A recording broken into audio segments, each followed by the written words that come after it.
हमारा आज का विषय निर्मल वर्मा द्वारा लिखित जहाँ कोई वापसी नहीं।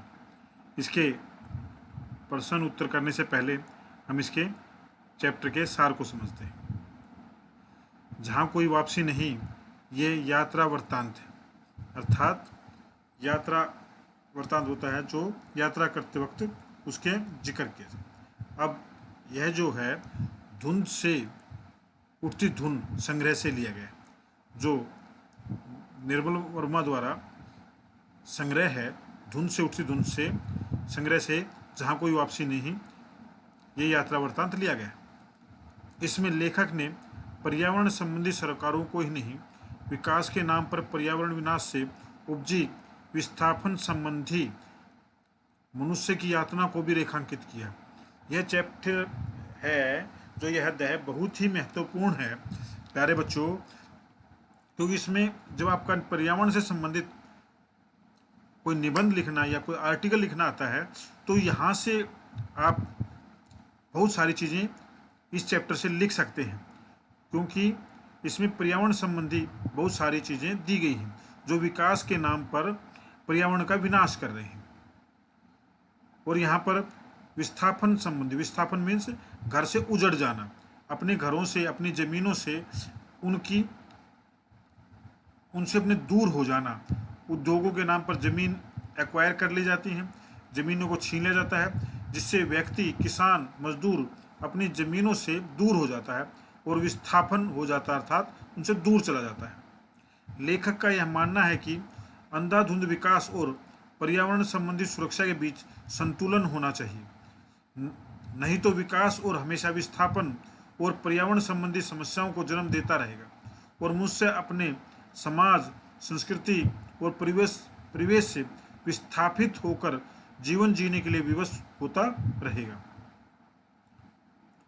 यहाँ पर लेखक जो कहता है कि उन दोनों के बीच में विकास के नाम पर कोई भी विवश ना करें। औद्योगिक विकास के दौर में आज प्राकृतिक सौंदर्य किस तरह नष्ट होता जा रहा है, इसका मार्मिक चित्रण इस पाठ में किया गया है। उद्योगों के नाम पर किस प्रकार से मजदूरों को, किसानों को उजाड़ा जा रहा है विकास के नाम पर। यह पाठ विस्थापों की अनेक समस्याओं को हृदयस्पर्शी चित्र प्रस्तुत करता है। इस सत्य को भी उद्घाटित करता है कि आधुनिक औद्योगिकरण की आंधी में सिर्फ मनुष्य नहीं उखड़ता, बल्कि उसका परिवेश, संस्कृति और आवास स्थल भी हमेशा के लिए नष्ट हो जाते हैं। तो हम चलते हैं सीधा इनके प्रश्नों की तरफ। देखिए, अमझर से आप क्या समझते हैं? अमझर गांव में सूनापन क्यों है? अमझर दो शब्दों से मिलकर बना है, आम तथा झरना। इस आधार पर अमझर शब्द का अर्थ हुआ कि वह स्थान जहां आम झरते हों। जब से यह घोषणा गांव में पहुंची है कि अमरोली प्रोजेक्ट के निर्माण के लिए नवा गांव के बहुत से गांव को नष्ट कर दिया जाएगा, तब से इस गांव में आम के पेड़ों ने फलना फूलना छोड़ दिया है। अमझर गांव नवा गांव के क्षेत्रफल में आता है तो उसे भी उजाड़ा जाएगा। यह सूचना मानव प्रकृति को भी पता चल गई है, अर्थात इस वजह से अमझर गांव में सूनापन है। अर्थात मनुष्य ही नहीं उजड़ते, पेड़ पौधों को, प्रकृति को भी पता चल जाता है कि अब यहाँ पर मनुष्य नहीं रहेंगे तो उन्हें भी उजड़ना पड़ेगा, वो भी सूख जाएंगे। इसलिए अमझर गांव में सूनापन है। आज के समय में देखिए प्रश्न कितना अच्छा किया गया है कि आधुनिक भारत के नए शरणार्थी किन्हें कहा गया है? नए शरणार्थी, आधुनिक भारत के नए शरणार्थी हजारों गांव के उन लोगों को कहा गया है जिन्हें आधुनिकता के नाम पर अपना गांव छोड़ना पड़ा है।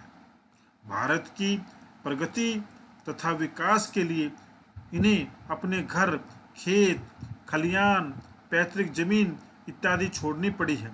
वे विस्थापन का वह दर्द झेल रहे हैं जो उन्हें औद्योगिकरण के कारण मिला है।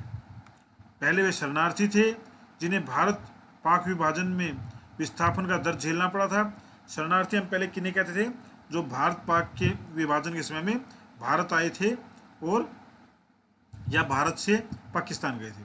लेकिन अब ये नए शरणार्थी हैं जिन्हें आधुनिक शरणार्थी कहा जाता है, जिन्हें औद्योगिकरण के कारण यह दर झेलना पड़ रहा है। नए शरणार्थी कहिए, आधुनिक शरणार्थी, जो अपने गांव में उद्योगीकरण उजड़ गए हैं और शहरों में आ गए। प्रकृति के कारण विस्थापन और औद्योगिकरण के कारण विस्थापन में क्या अंतर है? एक तो प्रकृति के कारण विस्थापन होता है और एक औद्योगिकरण के कारण विस्थापन। इन दोनों में क्या अंतर है? प्रकृति के कारण जो विस्थापन मिलता है उसकी क्षतिपूर्ति कुछ समय बाद पूर्ण की जा सकती है।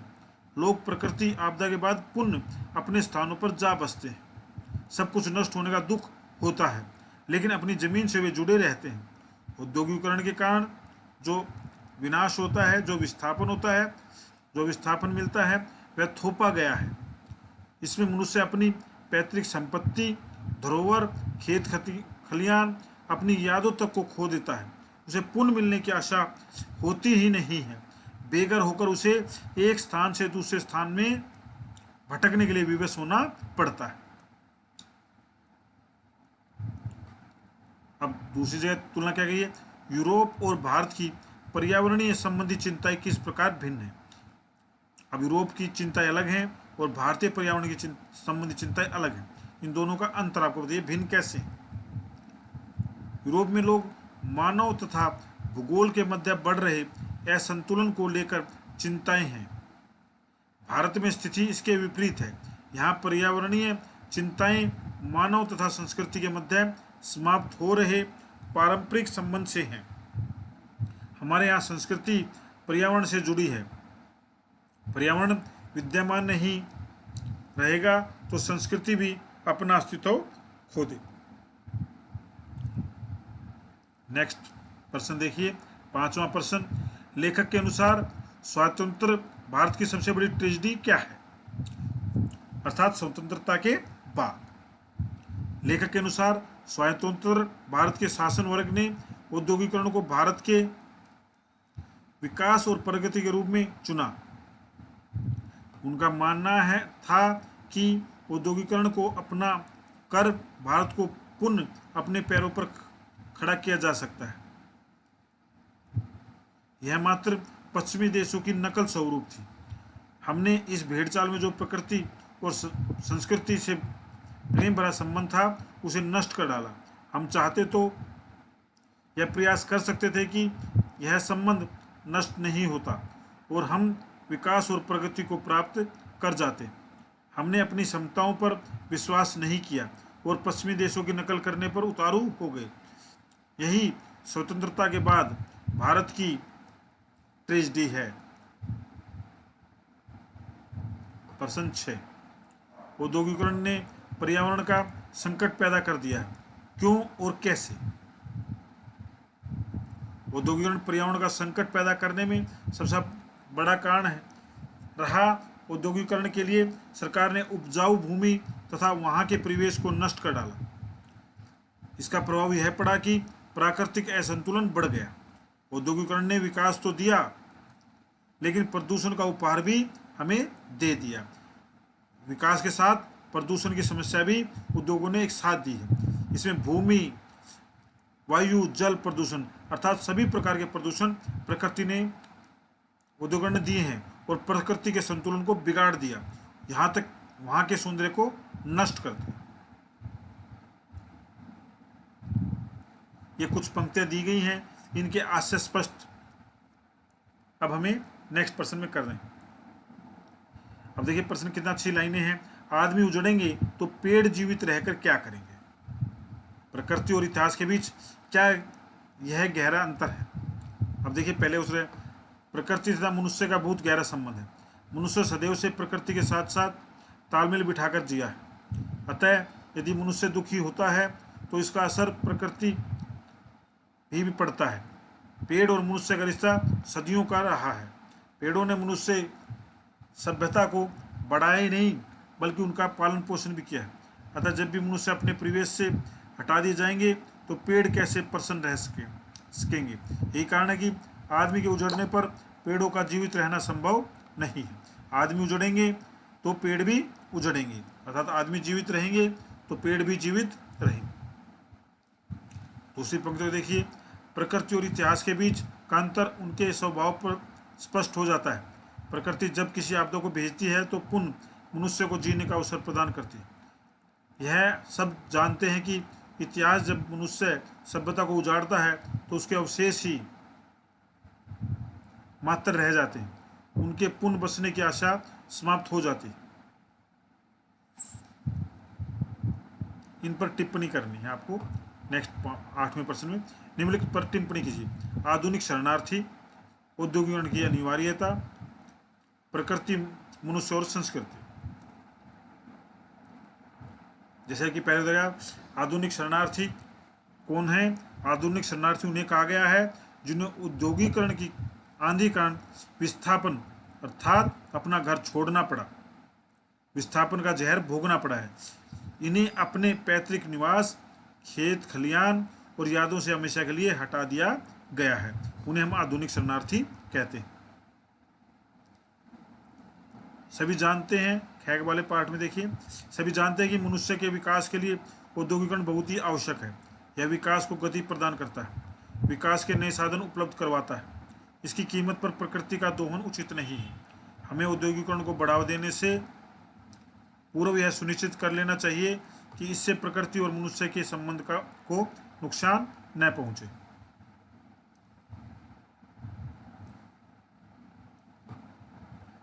गै प्रकृति, मनुष्य और संस्कृति के बीच सदियों से गहरा संबंध रहा है। प्रकृति ने ही मनुष्य का लालन पोषण किया है। मनुष्य के विकास के साथ साथ संस्कृति का विकास हुआ है। यदि इनमें से कोई एक बड़ी कड़ी टूटती है, यह मानना है कि बाकी को भी कोई नुकसान नहीं पहुंचेगा, मूर्खता होगी। अतः हमें प्रयास करना चाहिए कि इनके मध्य के संबंध को जोड़े रखें, किसी भी कारण से इन्हें टूटने न दें। 9वां प्रश्न देखिए, निम्नलिखित पंक्तियों का भाव सौंदर्य लिखिए। यहाँ पर भाव सौंदर्य लिखना है। कभी कभी किसी इलाके की संपदा ही उसका अभिशाप बन जाती है।